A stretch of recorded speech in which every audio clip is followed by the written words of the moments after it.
saltos, sintetizadores y la sonrisa de Eddie Van Halen, su canción Jump cambió para siempre el rock duro.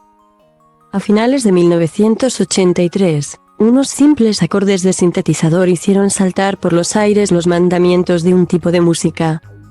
El hard rock, que huía cotidianamente de los conceptos y concesiones comerciales. Estos acordes condicionaron en las siguientes décadas los sonidos de buena parte de las bandas del género con un sintetizador que emitía un sonido denso, sólido, una especie de rugido. En aquellos años ese mismo aparato en concreto sonaría en discos de Queen, Michael Field, Simple Minds y Jean-Michel Jarre. Lo novedoso, en este caso, lo que rompía moldes, esquemas, conceptos y dogmas era que la banda que lo utilizaba era Van Halen. Probablemente el grupo de rock duro más exitoso de Estados Unidos por aquellos años. Habían alcanzado el éxito tras haber concebido un nuevo tipo de sonido y, especialmente, a través del estilo inconfundible, creativo e innovador de Eddie Van Halen en el uso de la guitarra eléctrica. Aquel tema se titulaba Jump, y se convirtió en el primer y único número 1 de Van Halen en las listas de ventas en toda su historia. Pero desde su lanzamiento ya nada volvió a ser lo mismo, ni para la banda ni para la ortodoxia metalera que se había planteado hasta entonces como algo inconcebible el uso de un sintetizador. Diablos, qué bien suena esto, ¿pero es Van Halen? No, imposible, no puede ser. La irrupción de Jump generó un debate sin precedentes entre los fans de la banda, en las filas del hard rock, en la industria musical, e incluso en el seno de la propia formación. Muchos no aceptaban que el grupo utilizase un teclado en sus composiciones. Aquello constituía un ataque directo contra los principios de un género musical que se caracterizaba por sonar pesado y a contracorriente. Ni se entendía ni se aceptaba el más mínimo acercamiento al pop, una palabra casi maldita para millones de rockeros. Eran los 80, y el pensamiento musical predominante en muchos ambientes obligaba a elegir un bando. El propio productor de la banda, Ted Templeman, nunca estuvo de acuerdo con la introducción de aquel teclado. Y David Lee Roth, cantante y letrista de Jump, acabó abandonando Van Halen tras el lanzamiento de 1984, el disco en el que se incluía este tema. En Jump el protagonista absoluto era el Overeem Obisposa, un sintetizador analógico que se había lanzado en 1980 y que deparaba sonidos gruesos, con mucho cuerpo. De hecho, Eddie Van Halen ya tenía en mente los acordes de la canción en 1981. Pero el resto de miembros de la banda, además de David Lee Roth, Alex Van Halen, baterista y hermano mayor de Eddie, y Michael Anthony, bajista, le habían quitado la idea de la cabeza. La relación de Eddie con los teclados se retrotraía a su infancia. Los hermanos Van Halen habían nacido en Países Bajos y su padre era un músico de jazz. A los 6 años, Eddie comenzó a tocar el piano. Un año después la familia se trasladaría a Pasadena, California, en los Estados Unidos. Allí el pequeño Eddie continuaría con sus clases de piano e incluso daría algún recital. Pero pronto probó con otros instrumentos, mientras su hermano Alex elegía la guitarra. Él optaba por la batería. Finalmente, acabarían intercambiando los instrumentos y Eddie mostraría un apego por la guitarra que lo llevó a convertirse en un innovador absoluto por su peculiar forma de tocarla y esa indiscutible capacidad para extraer sonidos de ella, incluyendo el característico tapping que, si bien no inventó, sí popularizó y consolidó como recurso frecuente. Los dedos de Eddie se deslizaban sobre los trastes a una velocidad de vértigo, pero, además, solo él era capaz de hacer sonar así. El grupo, que se llamó Genesis, tuvieron que abandonar esta denominación al conocer que ya había un grupo con ese nombre, y Mammoth. Antes de optar por el definitivo Van Halen, se había formado en 1972. Unos años más tarde, lanzó sus primeros trabajos discográficos, Van Halen, 1978, y Van Halen y 1979, en los que la guitarra de Eddie sonaba poderosa, inconfundible, veloz, como una apisonadora.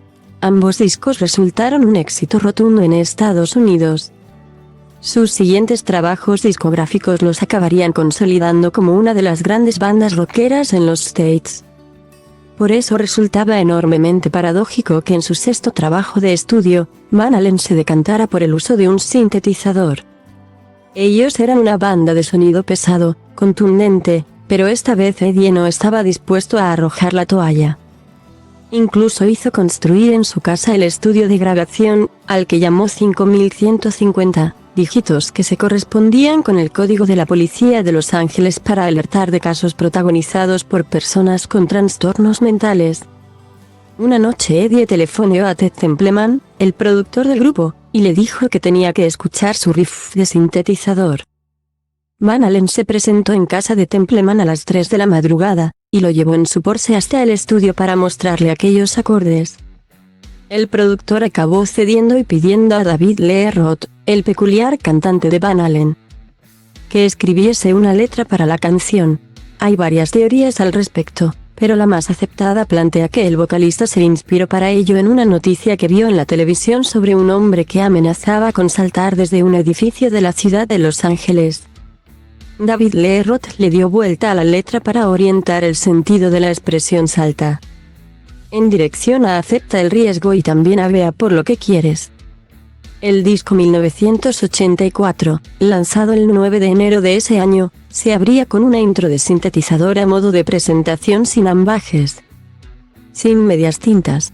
Era la apuesta inequívocamente personal de Eddie Van Halen. Y no estaba dispuesto a ocultar la realidad, la filosofía y el concepto de ese álbum. Él creía que el rock duro podía utilizar un elemento más innovador, creía en ese mestizaje, en saltarse una norma no escrita. Y su apuesta resultó definitivamente ganadora. Se vendieron 10 millones de copias en todo el mundo y el éxito de Van Halen se extendió a todos los rincones del planeta. Jump era un tema redondo, magnético, en el que el sintetizador sonaba imperial por encima del resto de instrumentos.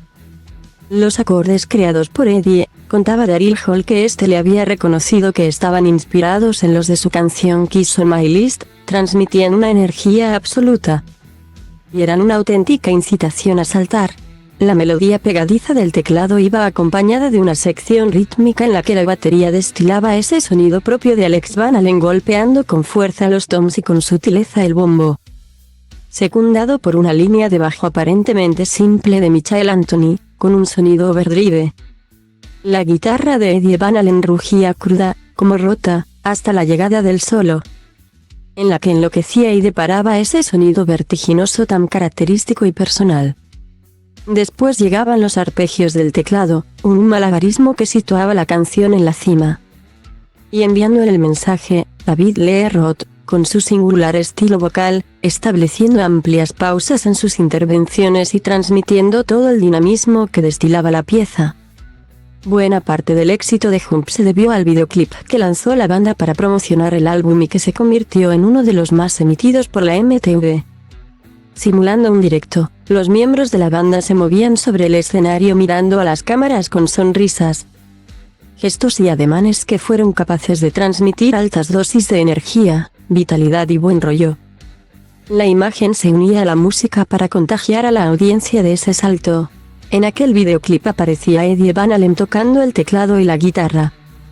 Pero, sobre todo, lo que tenía aún más fuerza visual era la forma en que sonreía y contagiaba ese entusiasmo que, sin duda, le había procurado poder finalmente grabar Jump con la incorporación de un teclado saltándose leyes no escritas, ignorando los clichés y degustando una melodía que se sitúa hoy 4 décadas después entre las más representativas de los 80. El genio de la guitarra se divertía tocando un sintetizador, la canción era número 1 en las listas y el disco solo se veía superado en ventas por el Thriller de Michael Jackson, donde, por cierto, había colaborado Eddie Van Halen tocando el solo de guitarra del tema Beat It. Para redondear la fuerza visual del videoclip, David Lee Roth, que se encargó de codirigirlo con un presupuesto que no llegó a los $1,000, decidió añadirle unos espectaculares brincos estratosféricos.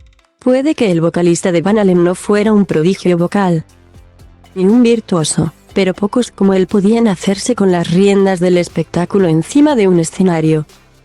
Aquellas, sin embargo, serían sus últimas muestras de efusividad y piruetas como frontman de la banda.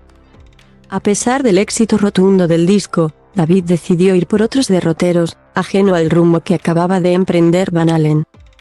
Y abandonó la banda para emprender una carrera en solitario, siendo sustituido por Sammy Hagar. Aquel 1984, marcado por el Overeem Obisposa, era un disco, sin embargo, que contenía canciones mucho más contundentes sin el uso de teclados. Por ejemplo, Panama Otopini, que figuran entre las canciones más reconocibles de la historia de Van Halen con sus habituales riffs de guitarra crepitantes, los armónicos de Michael Anthony y la contundencia a las baquetas de Alex Van Halen. También House of Pain, o Hot for Teacher, con un magnífico arranque de batería. Pero el éxito de Van Halen fue más allá de la propia banda, constituyéndose como referencia o inicio para otros grupos de que el rock duro o el heavy metal no estaban reñidos con el uso de sintetizadores. No es casualidad que posteriormente formaciones como Judas Priest o Iron Maiden echaran mano en sus trabajos de los sintetizadores. O que formaciones como Bon Jovi nacieran ya con teclista. Kim Marcello, ex guitarrista del grupo sueco Europe, dijo que el gran éxito de The Final Countdown probablemente no habría existido sin el antecedente de Hum Up.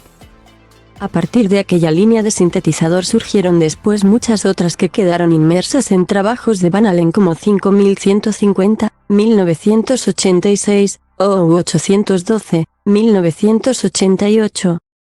Y en éxitos como We Can't Is Off, Dreams of Valksin.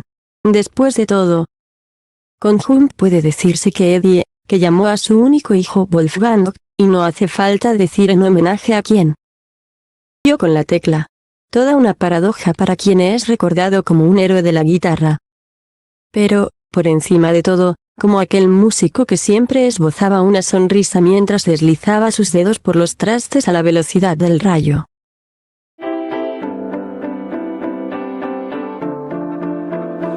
Și visul meu nu are limite, no. Zboară peste tot, gândește limpede.